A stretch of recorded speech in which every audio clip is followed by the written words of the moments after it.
Hello class, this is IS-303 Information Systems, and we're going to take a look at your next case, which is Mozilla. We'll look at Mozilla's history first. They started as Netscape in 1994. It was the first commercially successful graphical browser. Mark Anderson, the co-author of Mosaic, was one of the founders of Netscape. It basically moved the internet from a text-based medium to a rich graphical experience.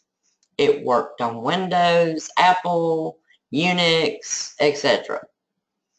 They held their public IPO in 1995. Their business plan is that it would be free for individuals and they would charge for corporations. Now, soon after this, Microsoft introduced Internet Explorer. They bundled IE free with the operating Windows system. So when you purchased the Windows operating system, IE was a part of that. And of course, it's hard to compete with free. It discouraged OEM customers from offering Netscape. There was a long legal battle. Ultimately, Microsoft lost, but long after Netscape died. In 1998, because they were unable to sell Netscape, given that IE was free, they decided to offer Netscape for free. They made the source code available for free licensing.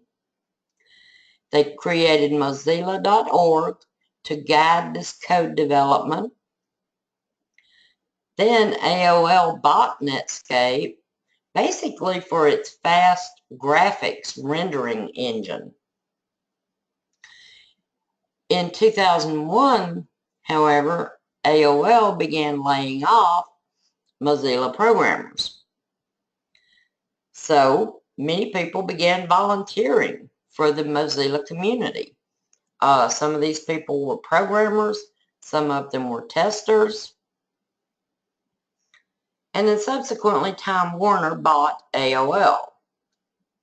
And it became clear that the corporate goals just no longer matched up.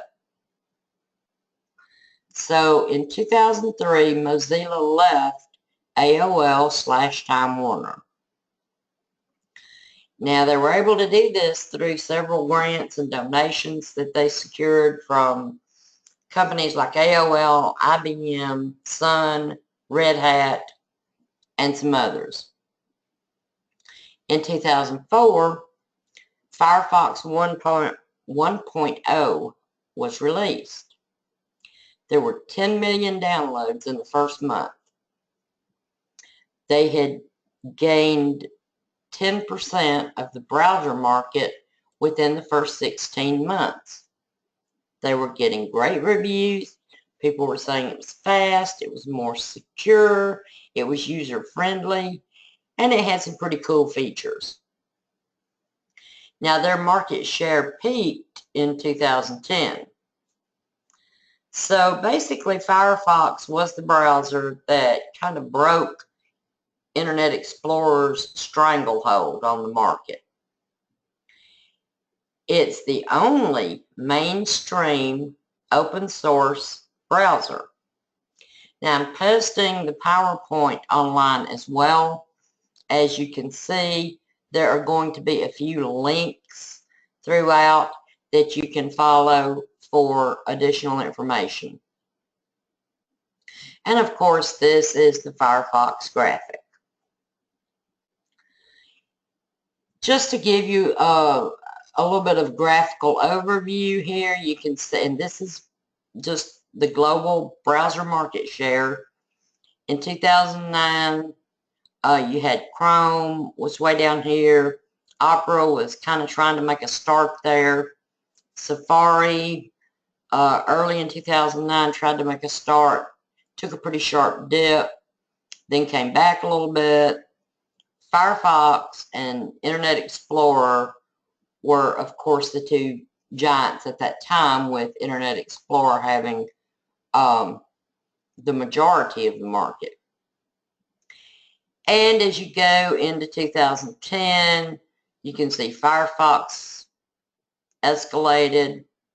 But if you'll notice here, by the end of 2011, Chrome is really kind of taking off here. And of course, Opera just kind of dipped and died. Safari sustained a little bit of growth through 2015, but didn't ever become a powerhouse. And you'll see in 2012, there was a sharp drop-off of Firefox, a fairly sharp drop-off in Internet Explorer, and by 2013, Chrome had just kind of exploded on the scene and grabbed the lion's share of the market, and it has remained that way. So this is just a little information for you there.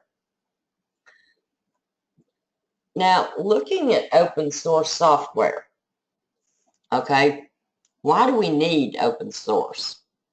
And again, this is one of the links in the PowerPoint that will take you to some additional information.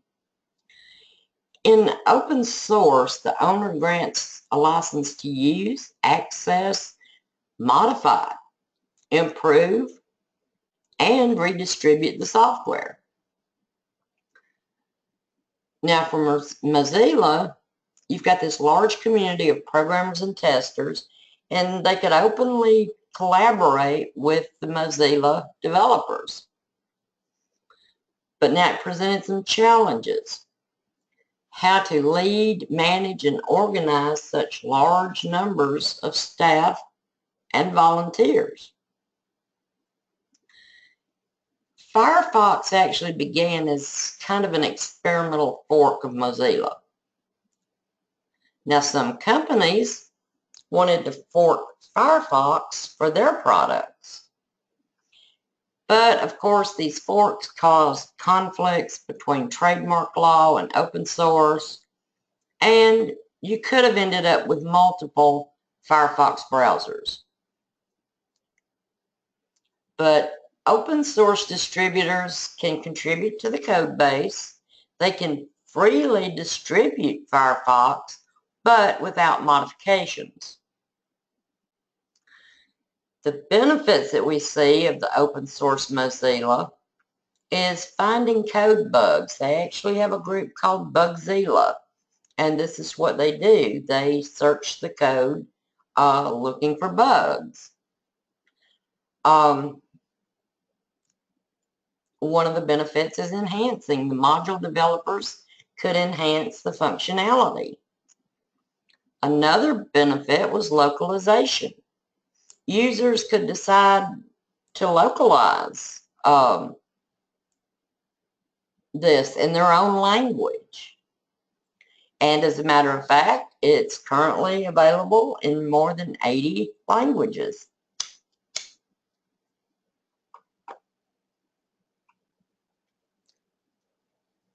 So let's go to your questions.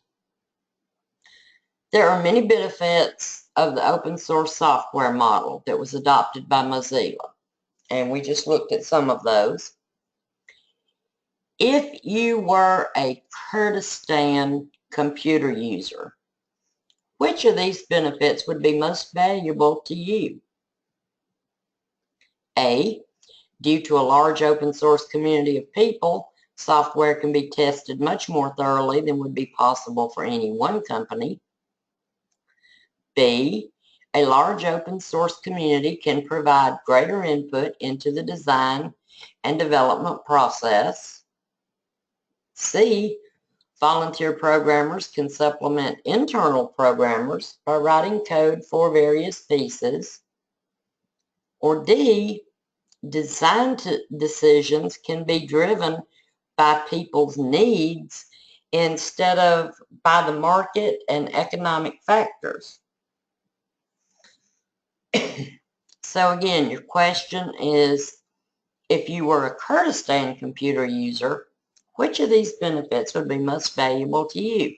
You will use your structured white space format, make your choice, A, B, C, or D, and then your support statement, of course, you'll have your 75 words to support your choice.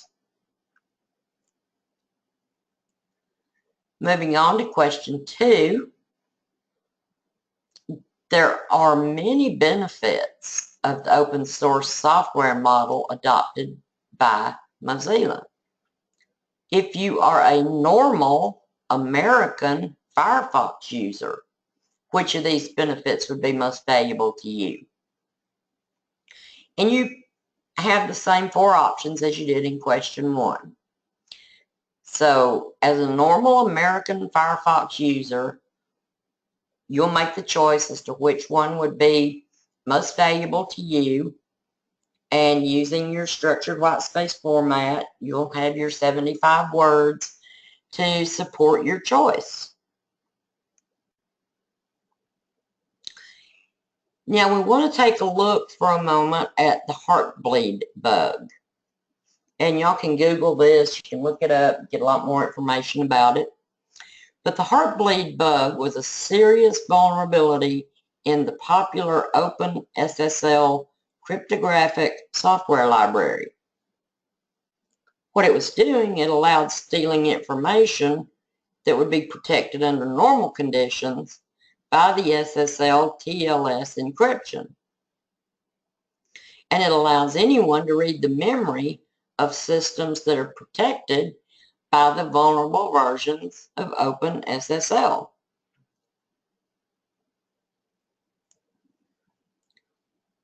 The bug is in the OpenSSL implementation of the TLS DTLS, which is Transport Layer Security Protocols, the heartbeat extension. So it's in the implementation.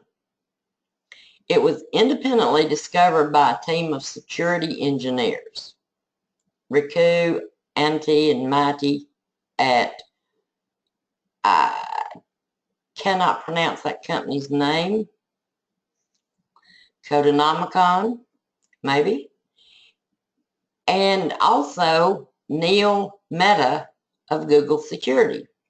So this is the team that discovered the heartbleed bug. Now, again, this is an implementation problem.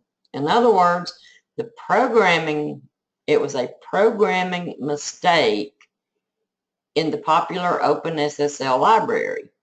This, again, is another link in the PowerPoint that'll give you more information. And of course, as I said, you can Google heartbleed bug and you'll find tons of information about it. So question 3 has to do strictly with the heartbleed bug. Given the benefits of open source software, which you've read about in your text, you've read about in the case, take a few moments to think about the heartbleed bug that was found in the OpenSSL cryptographic library. Here's the question. Is the bug, its detection and correction, a failure of the open source model, and why?